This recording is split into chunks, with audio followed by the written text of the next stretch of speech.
Hola, Taurus, Sun, Sagittarius, Moons. You are the last of the Tauruses per request, okay? I'm done with all of you after this. Done. When you view that, this is your 2020 Sun Moon reading, for those of you that have stumbled upon it. When you view it is when you're meant to see it. Doesn't matter the time of year.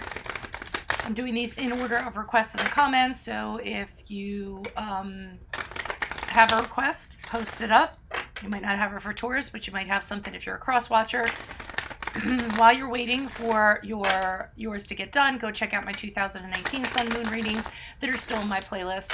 First portion of this will be us going over the traits of your Sun Moon combination. You're going to have to excuse my voice. I have allergies like 6 months out of a year.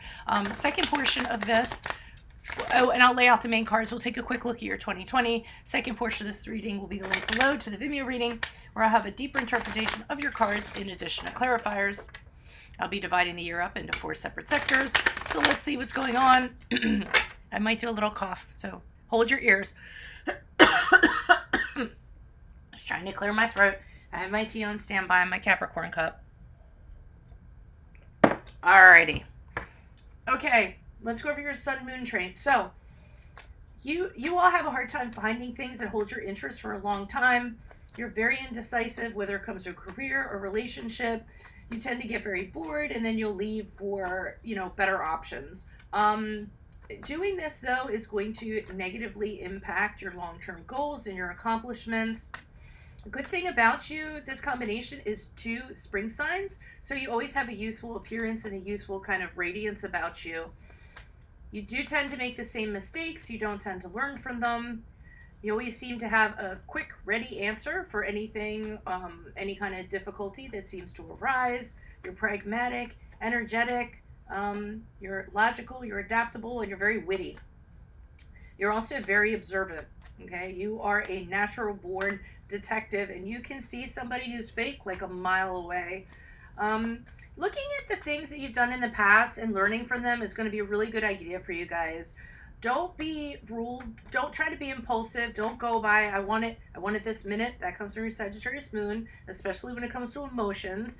And make sure you kind of just hold back and be patient and consider things, and then base what you're going to do on what you learned from the past. So you guys might have repetitive patterns. You might be seeing that, whether it comes in relationships or career, or just in general.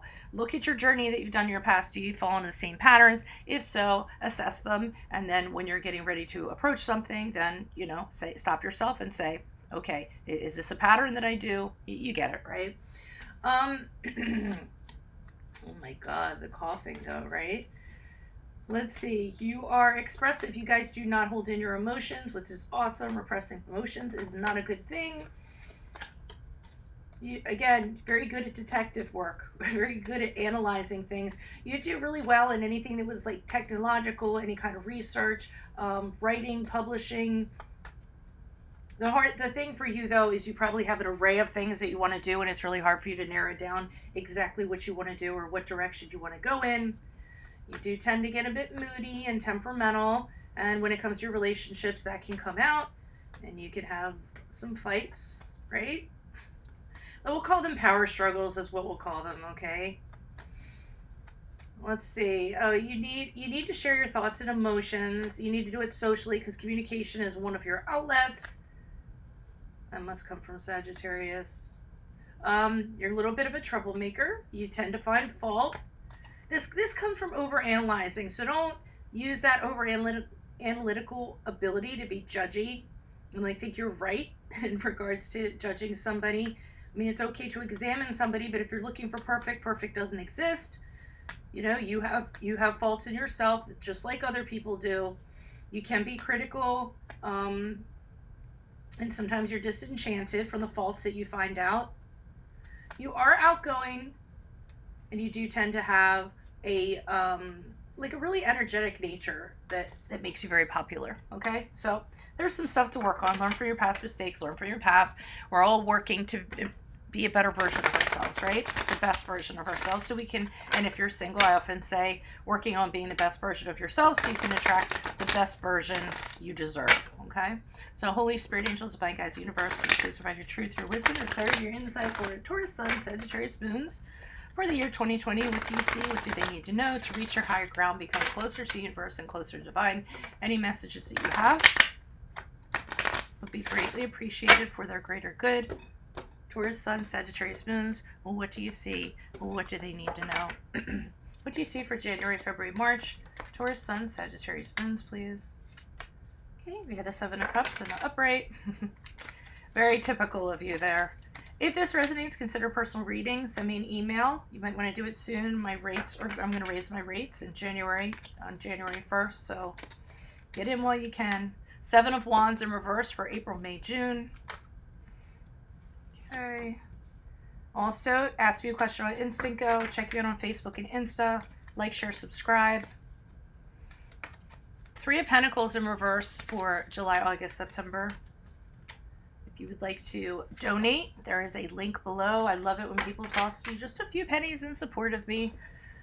I don't want to be running ads like everybody else, right? Okay. So very typical for you guys, January, February, March. Choices, choices, choices. Which one am I going to pick? Kid in a candy store. You're going to have a lot of different ways that you can go with something. Now, remember we talked about, don't be impulsive. Choose wisely. These choices could be tons of people that are interested in you romantically, tons of job offers, offers in general. Number one thing, don't invest any money. Be very careful. Do your research before you decide what you're going to commit to, okay, in January, February, March. Seven of Wands finds you kind of taking on some kind of challenge that you don't, or an opposition that you just don't feel like you can deal with or you can overcome. It's too much. You're overwhelmed by it. I often say with this card, it's like holding back a tidal wave with a teaspoon. Some of you might be getting judged. You might be getting, criticized to the point where you just feel like backing down. Your boundaries are being weakened. People are invading your territory. That's usually what I get from the Seven of Wands. A lot of oppression. People kind of, pushing up against your fence and you feeling like you can't kind of combat that. So look out for that in April, May, June. We'll pull clarifiers in the Vimeo link and find out more about that. In July, August, September, we have the Three of Pentacles in reverse. Now, I think this might be a carryover from this situation in April, May, June, because this is you're having a difficult time connecting with other people, working well with other people. There doesn't seem to be harmony.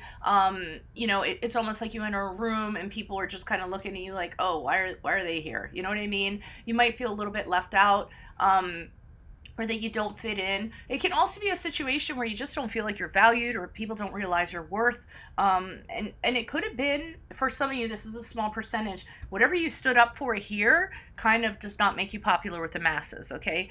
Be careful of being stubborn, okay? And because stubbornness can come with your combination. So be, if you're standing up for something, make sure it's something you're absolutely right about, okay? Because then, like I said, it could make you a little unpopular. I feel like that might be what the situation is here. And if it's something that's valid, then it's fine. Then screw them, right? But just be sure of that. So that's what you have for July, August, September. Moving out of the year, and I think this is a culmination of this. I hate to be the bearer, of bad news. But like I said, in my readings, I always say, hope for the best, plan for the worst, exercise your free will. So if you feel something resonating in 2020, you heard it here. And then you can plan for it and figure out what you're going to do about it to kind of offset it. That's what my readings are about anyway. So we have the Strength card in reverse. So I feel like this is snowballed, and here you are at the end of the year. It's really affected your confidence. It's really affected your inner strength. And this is the card of Leo, if that resonates. You're starting to lose your willpower. You're starting to be really kind of putting too much emphasis on what other people think of you. And then this is turning into insecurities, etc., etc. So nip it in the bud is what I would do. I mean, this could very well be a story where you decided to get into a relationship or a situation. You might jump into it, and then immediately all of this starts to happen afterwards, okay? But like I said, I'll be pulling clarifiers, so click on the Vimeo link below. If it resonated, consider a personal reading. Check out your 2019 Sun Moon readings that are in my playlist. And then ask me a question on Instant Go. Check me out on Facebook and Insta. Like, share, subscribe, and or donate. Otherwise, best of luck to you. Adios from Veronica Garnett. Bye.